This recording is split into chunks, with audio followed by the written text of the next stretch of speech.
What is a survival myth that is completely wrong and could get you killed? If you ever find yourself in snake country, make as much noise as possible. Most people want to avoid snakes, so stay quiet. But they are more scared of you than you are of them, so talk loudly. Stomp, but obviously keep an eye and ear out for any fellas who don't want you to be there. Source: Australian. Yeah, Louisiana swamp. A person here. Make some noise and most hazards will avoid you without you even knowing they were there. Hiking in Canada as a kid. I was afraid that bears would get me. My dad laughed and said as noisy as I was, I would probably never see a bear in my life. Except for the death adder, which will lie there and ignore 19 people stepping over it, then bite the 20th one who has the bad luck to step on it. Easy solution: just get bit by a death subtractor. Follow flying birds to find water. They can simply be flying to spend a night anywhere, so we can't rely on them. Fish are the ones you should follow to find water. That's why I always carry a goldfish on desert expeditions. The snack that smiles back. You do not need to wait 24 hours to report a missing person. If you think someone is missing, report it as such. The faster a missing person report is filed, the greater the chance the person will be found. Sucking a snake bite, it will often make it worse. So you're telling me my stepdad didn't have to suck on my ass cheek? Last I checked, you live in Kentucky, so he is legally required to do that. Sorry man. Call your congressman if you don't like it. Australian doc here. There is so much misinformation on here. What you want to do is stop the venom from traveling from the site of the bite into the lymphatic system and then into the bloodstream. Monsieur, do not suck, cut, wash or otherwise investigate the wound. Edit. Do not try to catch or kill the snake. Identifying the kind of snake is not worth the risk of a second bite and the delay in getting to your other priorities. Priority 1: get away from the snake. Priority 2: get help. Get someone nearby to call an ambulance, or worst case scenario, call yourself. Edit. Leaving this here because it's hilarious. Priority 3: stay still. Moving your muscles is what helps pump the fluid through your lymphatic system into the lymph nodes, where it can enter the bloodstream quickest. Ideally, keep the bite below your heart. But immobilization is the most important thing. Priority 4: if there is someone with you, get them to apply a pressure dressing to tightly compress the whole limb. This can greatly slow the flow of lymph and buy you hours. The issue with a tourniquet, as opposed to full limb * compression, is that you're not actually preventing the spread of lymph up the limb. Taking the tourniquet off then becomes very risky for a sudden influx of venom into the central circulation, and has serious risks of permanent damage and loss to the limb. * typo corrected from LB. Edit. I can only speak for what to do.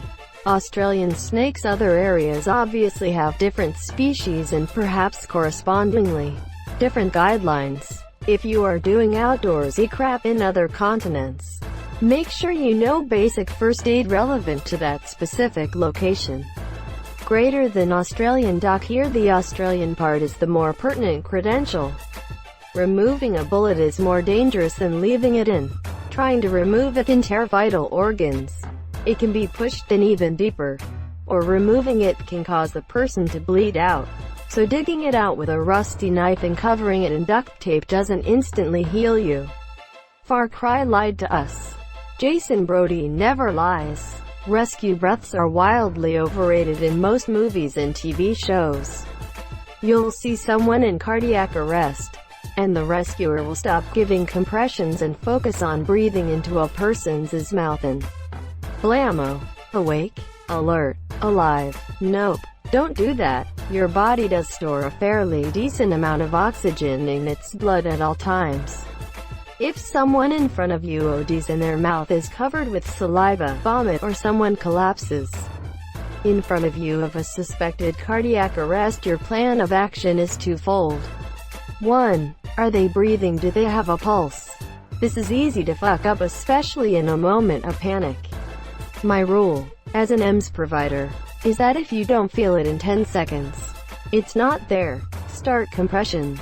If they're not in cardiac arrest, they will let your ass know, and the law covers you under Good Samaritan clauses in most of these cases.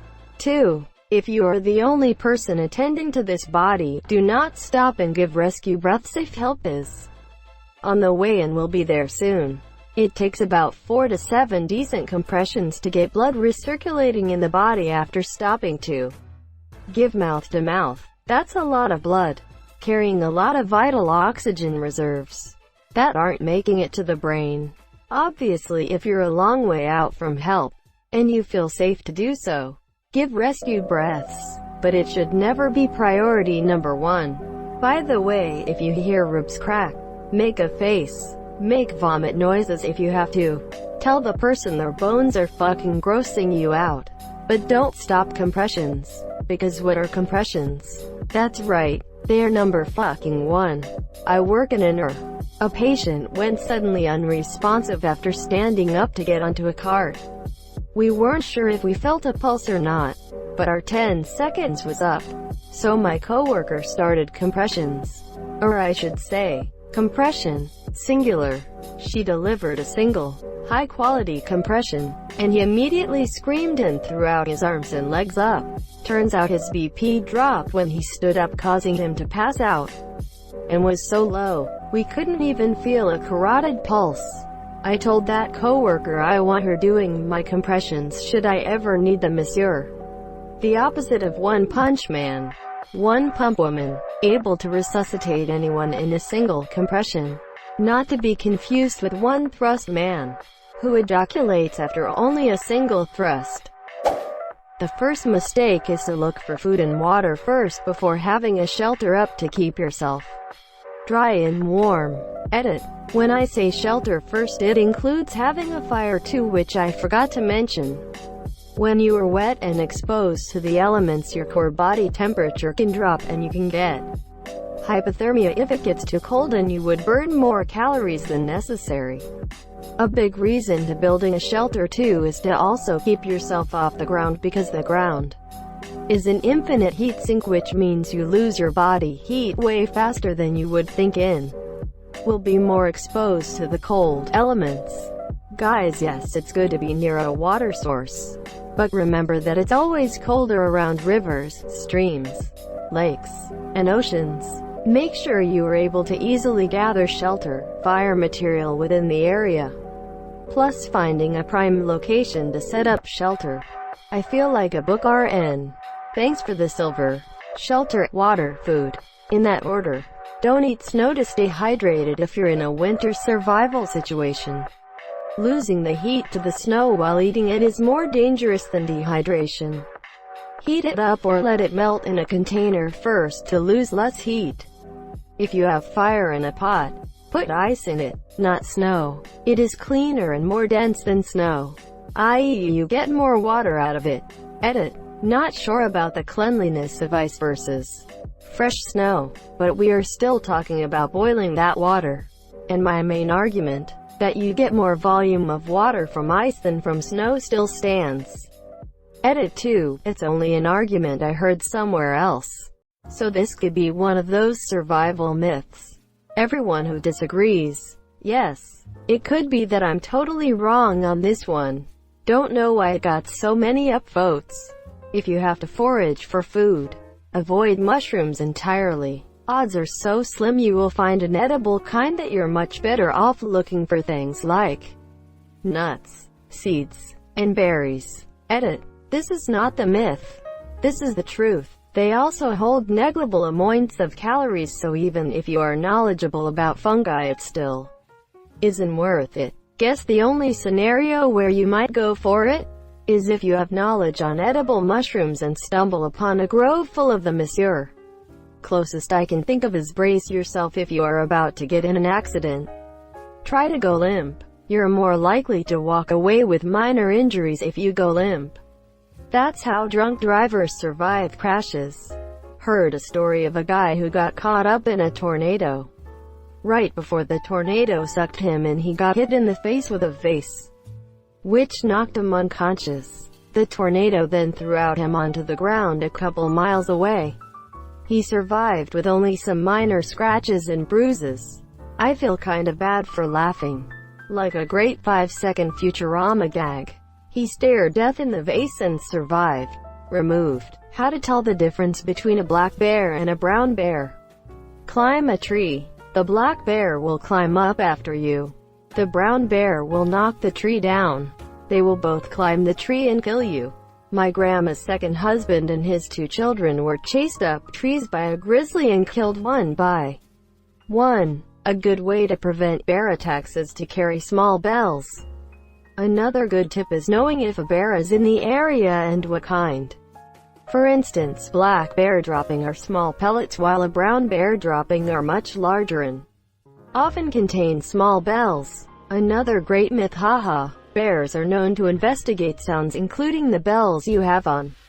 Remember in Boy Scouts we would all carry bells until one year another group had an incident. Man, Americans make such a fuss about Australian wildlife being so scary, but at least we don't have fucking bears. I'll gladly face a venomous spider or snake over a fuzzy murder truck any day. Name me the anti-venom that cures having your face ripped off and eaten. One I know of is the myth that you can drink water from a cactus. I heard it's false and you can only drink from a small minority of cacti without having certain health consequences I am not aware of. Herbivorous animals are friendly and peaceful, so you are safe being around them and their presence will show you where food is. Seriously, everything from cows to deer can and will kill you if you make it angry. It is usually a good idea if you are in the wilds not to get near any large wild animal. But herbivores can often be even more aggressive than the predators. If a predator attacks you, you have a fairly good chance of scaring it off, especially if it's smaller than you, because it's likely only looking for food. If a herbivore attacks you, you're fucked because it genuinely wants to kill you.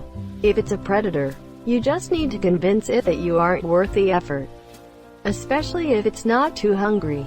If it's a herbivore, that's just going to make it want to kill you more. They say the rabbit runs and fights harder than the fox because the rabbit is fighting for its life, while the fox is just fighting for its dinner. Don't be fooled, Jimmy.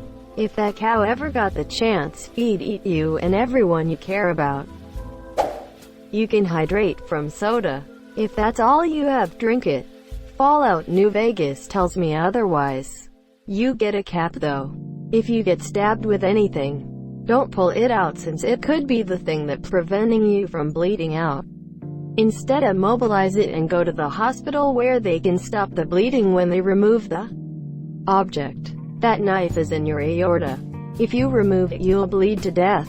Consider that a professional courtesy. Don't stand underneath doorways in case of earthquakes. Doors and door frames are just not made the same anymore, so you're more likely to sustain more serious injuries if you do. You're better off staying hidden underneath a desk or table. My computer desk fell apart in my hands trying to move it. Not just doorways are made poorly.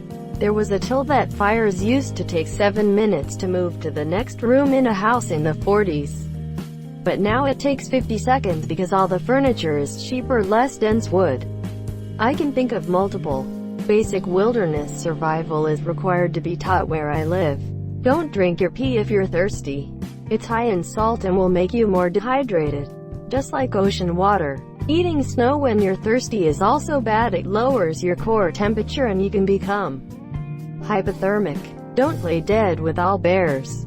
Depends on the bear, some will definitely fuck your shit up if you play dead. Grizzly bears stand your ground and back up slowly. If it becomes irritated, get into the fetal position and cover your neck and play dead. Black bears throw rocks and sticks at it, and make a lot of noise. From my experience, black bears are skittish and run away. Polar bears back away slowly to safety. If they attack ~~ prey, they kill you fast ~~ defend yourself by any means necessary. Remember to always carry bear spray or a gun if you're in bear country. Edit. Thank your silver, kind stranger. Somebody told a story in an AskReddit for park rangers about stupid tourists. This one guy said that they told all the tourists to bear spray with them. One family thought it was like off for mosquitoes, and maced themselves. Apparently some people think the best way to survive a wolf attack is to bend down and show the wolf you're submissive towards him and pose as no threat. If you do this, you're dead. The wolf will 100% kill you. Your best bet is to walk away without turning your backs on them, maintaining eye contact the whole way. If you look away or turn your back, the wolf's killer instinct will kick in and it'll kill you. Don't make a lot of noise and aggressive movements towards a wolf the same way you'd do to a black bear, because most likely it'll be seen as a challenge, not a threat. Wait, but wouldn't staring it in the eyes also be seen as a threat? Yes. So don't turn away. Don't look it in the eye. You can view anything in your periphery, can't you? Eyes down. Back away. Listen for sounds behind you. The wolf you see isn't the one you need to worry about. Shit, I'm at home now and scared of the wolf I can't see. Thank you so much for watching and have a good day.